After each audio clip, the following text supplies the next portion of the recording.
আসসালামু আলাইকুম বন্ধুরা, আজ আমি আপনাদেরকে অবাক করে দেওয়ার মতো একটা ছোট্ট বাচ্চা মেয়ের শিক্ষণীয় ঘটনা বলতে চলেছি। কিভাবে 11 বছর বয়সী একটা বাচ্চা মেয়ে প্রেগনেন্ট হয়ে গেল।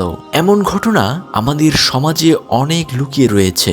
আপনি ভিডিওটিকে শেষ পর্যন্ত অবশ্যই দেখুন এবং ভিডিওতে অবশ্যই একটি লাইক করুন এবং নতুন হলে চ্যানেলটিকে সাবস্ক্রাইব করুন। তো চলুন শুরু করি। এটি একটি পুরনো ঘটনা। এই ঘটনাটি ঘটেছে পাকিস্তানে। ওই ব্যক্তি বলেন, পাকিস্তানের রাজধানী ইসলামাবাদে যাওয়ার পথে সে কিছু খাবার কেনার জন্য গাড়ি থেকে নেমেছিল, কারণ সে অনেক ক্ষুধার্ত ছিল। তখন আসরের ওয়াক্ত হয়ে গিয়েছিল।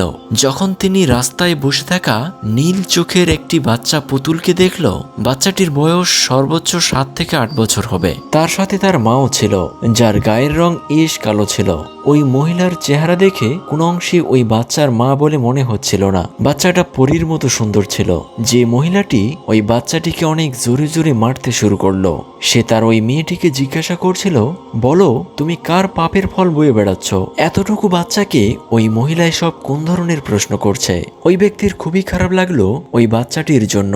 সে ভাবছে হয়তো অযথায় ওই বাচ্চার প্রতি তার দয়া হচ্ছে। কিন্তু সে যখন ধীরে ধীরে তাদের সকল কথাগুলো শুনলো, তখন তিনি খুবই অবাক হয়ে গেলেন। সেই কথোপকথন এমনই ছিল, যেটা যদি সাধারণ কোনো মা আর মেয়ের মধ্যে হয়, তাহলে ওই সন্তানের ভবিষ্যৎ নিশ্চিত অন্ধকার। তিনি দেখলেন ওই মহিলা বারবার ওই বাচ্চাটিকে জোর জবরদস্তি করছে। ওই মহিলার বাচ্চার সঙ্গে এমন আচরণ করা দেখে ওই ব্যক্তির একদমই ভালো লাগলো না। এরপর ওই ব্যক্তি ওই মহিলাকে জিজ্ঞাসা করলো, আপনার মেয়ের কি হয়েছে? তখনই সেই মহিলা তাকে আজব এক কথা শোনালো। সে বলল, আমার মেয়ের বয়স 11 বছর আর এখন সে গর্ভবতী। যা শুনে ওই ব্যক্তি মাথায় হাত দিয়ে সেখানেই বসে পড়লো। সে বলল, এটা আপনি কি ধরনের কথা বলছেন? সে তো এখনো প্রাপ্তবয়স্ক হয়নি। এরপর ওই মহিলা বলল, আমি কোনো মিথ্যা কথা বলছি না, আমাকে ডাক্তার যা বলল আমি তাই বলছি। এরপর ওই ব্যক্তি বলল, আপনি এটি কিভাবে বিশ্বাস করেন যে দোষ শুধু আপনার মেয়েরই? মহিলাটি বলল, আমি তা জানি না, আমি সব সময় তাকে আমার বাড়িতেই রাখি। জানি না সে কবে বাড়ির বাইরে গিয়েছিল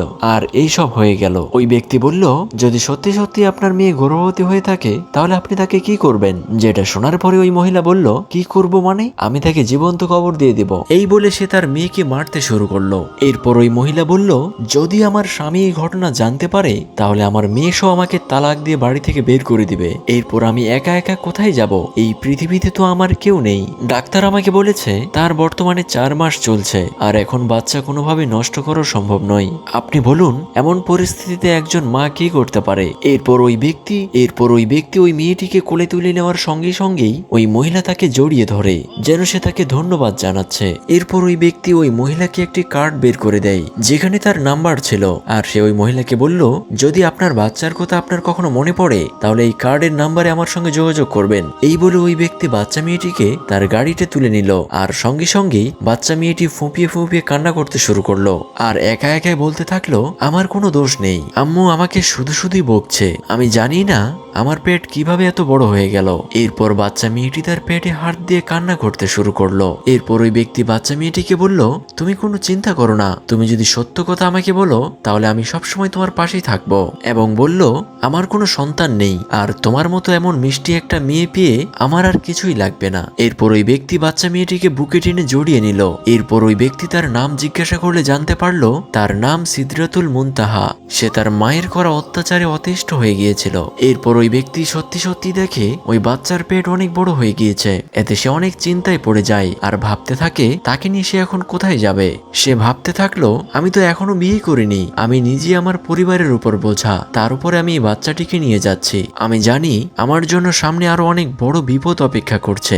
এরপর সে রাস্তায় গাড়ি থামিয়ে মেয়েটিকে বলল, আমাকে নিশ্চিত হতে হবে যে তোমার পেটে কিসের অসুখ হয়েছে। এরপর ওই ব্যক্তি ওই মেয়েটিকে একটি ক্লিনিকে নিয়ে গেল আর সেখানকার ডাক্তারের ব্যবহার দেখে সে রীতিমতো অবাক হয়ে গেল। এরপর সে ডাক্তারকে বলল, এই মেয়েটি গর্ভবতী। যেটা শুনে ডাক্তার একদম বিচক্ষণ হয়ে বলল, আমি কি সব কাজ করার জন্য এখানে বসে আছি? এরপর কি হয় নেক্সট পার্ট দেখতে চাইলে ভিডিওতে কমেন্ট করুন।